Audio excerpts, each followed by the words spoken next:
Hello, Saraswati academy की ओर से मैं हिमांशु राज आप सभी का नमस्कार और अभिनंदन करता हूँ।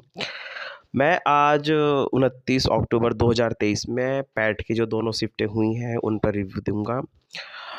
सबसे पहले तो ये जो मन में जो भ्रम है, इसको आप बिल्कुल दूर कर दीजिए। क्या इन फ्यूचर में ऐसे ही पेपर देखने को मिलेंगे? नहीं, बिल्कुल भी नहीं, मत दिमाग में रखिए, क्योंकि इस तरह का अतार्किक पेपर बनने के पीछे कोई भी आप दिमाग में बिल्कुल भी बेफिजूल जो क्विज़ेज़ हैं, कारण है, उनको मत पालिए। अपना जो मेन एग्ज़ाम है, मेन फ़ोकस है, उस पे बना के रखिए। इस तरह के बेफिजूल पेपर्स नहीं बनते। ये तो आयोग को उसका जो है दिमाग ख़राब हो चुका है, बदनाम आयोग है, इस तरह का पेपर बना के उसने अपने आप को और बदनाम कर लिया है। ठीक है? इस तरह का पेपर नहीं बनता एग्ज़ाम। तो दूसरी बात, डिमोटिवेशन होने की ज़रूरत नहीं है। इस तरह के अतार्किक पेपर बिल्कुल भी आप टेंशन मत लीजिए, नहीं बनते। जिस तरह का लेवल एग्ज़ाम में दिया था, हालाँकि मैं जब अपनी मैराथन क्लास की बात करता हूँ, तो मैं सब फर्स्ट शिफ्ट का मेरे पास पेपर है, तो इसमें भी मैं देखूँगा कि मैराथन क्लास से कई क्वेश्चन आए हैं। जैसे कि हमने खानवा वॉर का ज़िक्र किया था मैराथन क्लास में, और स्पेशल जब हम मराठा पढ़ाते हैं महाराष्ट्र वाले इलाके में, राजस्थान महाराष्ट्र वाले का, तो मैं हमेशा बात करता हूँ कि मराठों के सरदारों की, जिसमें सिंधिया, होलकर, गायकवाड़, भोसले, उनका किस तरह से मतलब कि कंट्रीब्यूशन रहा है, और वे किस तरह से उनके बीच में जब आंग्ल मराठा वॉर पड़ते हैं, तो उनका किस जगह किस सरदार का शासन रहा है। तो ये दूसरी बहुत सारे क्वेश्चन मिले हैं। दक्कन का दरवाज़ा चाहे हम बात कर लें, या 1920 का लखनऊ अधिवेशन की बात हम कर लें, या हम 1892 के सुधार आंदोलन की बात कर लें, तो ऐसे क्वेश्चन हमने बहुत अपनी मैराथन क्लास में ज़िक्र किया है। लेकिन मैं ये कहना चाहूँगा कि जिस तरह से इन्होंने पेपर गॉडगिल योजना, अभी हमने मैराथन क्लास जो की थी, उसमें मैंने गॉडगिल योजना, जब मैं 5 ईयर प्लान्स की बात कर रहा था, तो उसमें मैंने गॉडगिल योजना के बारे में मैराथन क्लास में ज़िक्र किया था। नेशनलाइजेशंस बैंकों का, और पंचायती राज, स्पेशल मैंने कल भी बोला था कि पंचायती राज इम्पोर्टेंट है, सभी एग्जामों में आता है। तो नीति निर्देशकता तो डीपीएसपी कौन से देश के संविधान से लिए गए हैं, अच्छा क्वेश्चन था। और तारों का चमकना, अच्छा क्वेश्चन बन रहा है वैसे। और ये जो मैंने स्पेशल क्वेश्चंस बोला था कि which amendment of the Indian constitution has abrogated, yes yes, जी जी, ये क्वेश्चन नंबर 81 था, जिसमें जब बात की गई थी कि संशोधन ने लोकसभा और विधानसभा दोनों में एंग्लो इंडियन के नामांकन को समाप्त किया था। ये हमने स्पेशल रूप से आपको लिखवाया था क्वेश्चन। ओके। और बाकी क्वेश्चन मैं ये कह सकता हूँ थोड़ा डेप्थ से बन रहा है।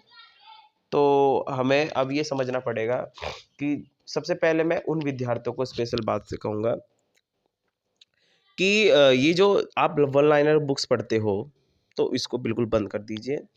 ये तो बात सच है कि अब आपका उससे पढ़ के काम नहीं होगा। मैं देखता हूँ कि जैसे मुझे बच्चे बोलते हैं, सर आप सिलेबस इतना लेंथली खींचते हो, आपकी पॉलिटी 1-1 महीने चलती है। मेरे भाई, उसका रीज़न यही है। आज की शिफ्ट में जितना भी पॉलिटी के क्वेश्चंस बने हैं, एक भी पॉलिटी का, चाहे वो हिस्ट्री का हो, नोट से बाहर नहीं गया है। और वो मेरे नोट से बाहर ना जाने का कारण यही है, क्योंकि मैं आपको पूरा सब्जेक्टिव पढ़ाता हूँ। मैं पूरा, चाहे जब मैं हिस्ट्री की बात करता हूँ, तो स्पेक्ट्रम बिपिन चंद्रा या एनसीईआरटी को प्रेफ़रेंस देता हूँ। जब मैं पॉलिटी पढ़ाता हूँ, तो चाहे उसमें लक्ष्मीकांत हो, या 9th 10th या 11th का भारतीय संविधान एनसीईआरटी बुक हो, तो मैं इन को रेफ़रेंस करता हूँ, क्योंकि मैं इनसे निकला हुआ हूँ। मैं खुद एक यूपीएससी एस्पिरेंट हूँ। और दूसरा कि हम कंटिन्यू अब उस टच में हैं, तो एक हैबिट्स है एनसीईआरटी पढ़ने का, डेप्थ में जाने का। तो मैं अभी भी जितना भी, चाहे वो यूपी पुलिस या रेलवे की तैयारी कर रहा हूँ, यूपी पुलिस की तैयारी कर रहा हूँ, एसआई की तैयारी कर रहा हूँ, या जीडी की भी आप तैयारी कर रहे हो, तो ये जो वन लाइनर का जो दिमाग में एक बैठा हुआ है कि आप यूट्यूब पे देखते हो, यूट्यूब में क्या करते हैं वो कि प्रैक्टिस सेट लगवाते हैं, और एक क्वेश्चन से 2 क्वेश्चन करा दिए, 2 क्वेश्चन से 4 क्वेश्चन करा दिए। आप सोचते हो कि बहुत ज़्यादा नॉलेज होगी। मेरे भाई, कुछ काम का नहीं है। आराम से सिलेबस फिनिश कर लीजिए, 4 महीने 5 महीने लग जाए, और डेप्थ आराम से पढ़िए यार, अच्छी चीज़ें पढ़िए, अच्छी बुक रेफ़रेंस। ये जो यूट्यूब पे जो चला हुआ है ना कि प्रैक्टिस शीट दो आपने को करा दिया कि 50 क्वेश्चन 60 क्वेश्चन के कहाँ आज क्यों क्वेश्चन नहीं बन रहे उनके? कारण है क्योंकि वो ऊपर-ऊपर से अपना है कि 1-2 सेट लगाया, राजधानी बताई, इसमें से ये है कि 4-5 की राजधानी और लिख लीजिए। नहीं, काम नहीं चलेगा। आपको अच्छे से एकदम इनरली तरीके से पढ़ना पड़ेगा और एग्ज़ाम के पैटर्न को समझना पड़ेगा। मैं आयोग को भी कहूँगा कि आयोग जब हम ब देखो, आयोग को अगर हार्ड पेपर बनाना था तो आप बनाते, लेकिन आप पेपर बनाते तार्किक। और दूसरा कि आपको 10th लेवल नहीं लिखना था फिर। तो ये आयोग की बहुत बड़ी गलती है। इस तरह का पेपर नहीं बनना चाहिए था। Current affair oh my God! Current affair का तो कुछ अता ही पता नहीं था। मतलब मैं ये सोच रहा था कि अगर मैं यूपीएससी कोई एस्पिरेंट को यहाँ पे बिठा दिया जाए, वो भी अपने हाथ खड़े कर ले। अरे गूगल भी इनका जवाब नहीं दे पा रहा है। ऐसे करंट अफ़ेयर इन्होंने दिए हैं, करंट अफ़ेयर के जो क्वेश्चन्स थे। तो ऐसे अतार्किक पर्सन एग्ज़ाम में बनने का कोई कारण नहीं है। कोई मतलब ही नहीं था ऐसा क्वेश्चन बने। ठीक है, तो आप बिल्कुल चिंता मत कीजिए, ऐसे पेपर कभी ठीक है ना? अगर 1-2 क्वेश्चन आपके दिमाग में बन रहे हैं कि यार मैंने पूरी पॉलिटी पढ़ी है और मेरे से पॉलिटी के क्वेश्चन नहीं बन पा रहे हैं, हिस्ट्री के पर्सन नहीं बन, तो भैया ऐसे पर्सन देखो आपको फिर पढ़ना पड़ेगा अच्छी तरीके से। और जो अतार्किक पर्सन है कि गांधी जी ने फर्स्ट टाइम कब खाना खाया था, फर्स्ट टाइम उन्होंने कब साइकिल चलाई थी या फर्स्ट टाइम उन्होंने कब लंगोटी पहनी थी, तो भैया ऐसे पर्सन पूछने का कोई मतलब नहीं है। ये आयोग पागल हो चुका है, ठीक है? तो आप जिस तरह से अपना लग रहे हो अपनी तैयारी, ठीक है ना, थोड़ा सा आसपास का इन्वायरमेंट को समझिए। जिस तरह से आजकल बदला है, एग्जाम का पैटर्न्स बदला है, जिस तरह से टीसीएस ने हाल फिलहाल में 20, 21, 22, 23 में क्वेश्चंस पूछे, एनटीपीसी ने क्वेश्चन पूछे हैं, ठीक है? तो थोड़े इनके प्रीवियस पेपर को समझिए, इनकी लैंग्वेज को पकड़िए, तो उस तरह के आप अपने प्रश्न की तैयारी कीजिए।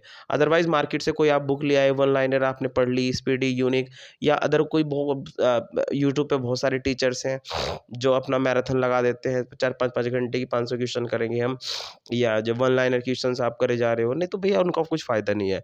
तो आप अपना टाइम वेस्ट ही कर रहे हो, तो ऐसा मत कीजिए। तसल्ली से अपना जो है आराम से सिलेबस फिनिश कीजिए, ठीक है? अब चाहे सिलेबस में आपको 5 महीने लगे, भैया इतना तो लगता ही है और 5-6 महीने तो देखो सिलेबस में लगते ही हैं। मेरे पास अक्सर ब बै बच्चे जो है ऑफ़िस में आके बोलते हैं, "सर आपका सिलेबस बड़ा ही लंबा खींचता है।" तो यार क्वेश्चन तभी तो आ रहे हैं नोट से। अभी मेरे पास मैसेज आया था, सर पॉलिटी एक लड़की का मैसेज आया कि सर पॉलिटी बिल्कुल नोट से बाहर गई नहीं है। मेरे भाई क्यों क्यों इसीलिए नहीं गई है क्योंकि मैंने पूरा का पूरा डेप्थ से पढ़ा है। मैंने अपनी पॉलिटी में मुझे पता है कि मैंने अपनी पॉलिटी में आराम से 1 महीना दिया है और मैंने अच्छी तरह से, चाहे वो डीपीएसपी हो, फंडामेंटल राइट्स हो, एक-एक मैं देखता हूँ कि यूट्यूब पे 1 दिन में फंडामेंटल राइट्स, 1 दिन में डीपीएसपी, फंडामेंटल ड्यूटीज़ खत्म की जा रही है। तो भैया ऐसे सिलेबस करने से कोई फ़ायदा नहीं है, ये सिर्फ़ आपके जो है भविष्य के साथ एक खिलवाड़ है, मत कीजिए, ठीक है ना? तो ये जो वहाँ पे दिखता है कि 600-700 रुपए का एक आपने जो है मतलब कि सस्ता सिलेबस खरीद लिया, तो भैया उसका कुछ फ़ायदा नहीं है, तो वो अपना जो है टाइम वेस्ट ही कर रहे हो और कुछ नहीं है।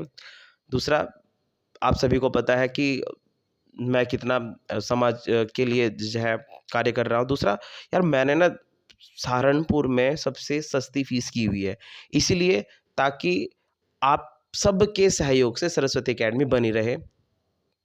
अब मैंने ये कभी नहीं कहा है कि आप यहाँ पे आके आराम से अपना कि बच्चे लाइए बेंच पर, आप जो है सरस्वती अकेडमी को अपग्रेड कीजिए। मैं कहता हूँ कि यार जितने भी बच्चे हैं आराम से मन लगा के अपना सिलेबस कीजिए, ठीक है? बाकी रिज़ल्ट तो सब देख ही रहे हैं। मैं मैं मैं बिल्कुल मैं मैथ से कहूँगा डीआई अच्छा है। डीआई में कुछ कह रहे थे कि डीआई खराब आया, तो बट डीआई थोड़ा-सा कैलकुलेटेड था। मेरा जो बैचेज़ चलता है टीसीएस का, तो उसमें उसके स्टूडेंट्स को मैं कहूँगा कि उनके लिए बेटर था। लेकिन जो बच्चा स्पेशल पैट के लिए तैयारी कर रहा था, तो उनके लिए इनफ नहीं था यार। तो मैं कहूँगा कि उनके उनके उस लेवल का था भी नहीं वो, थोड़ा कैलकुलेटेड था। बाकी पेपर मतलब उस तरह का बनना नहीं चाहिए था, तो ये आयोग से बहुत बड़ी शिकायत है। तो आई थिंक आयोग इसको समझे। दूसरा, आप मेहनत करते रहिए और एक सही रूटीन के साथ, सही गाइड के साथ और भैया सही बुकों के साथ। आजकल के पैटर्न को समझ के ही तैयारी कीजिए। ये जो कुछ भी मत पढ़िए बस। सोच समझ के अपना जो भी आप जिस भी एग्ज़ाम की तैयारी कर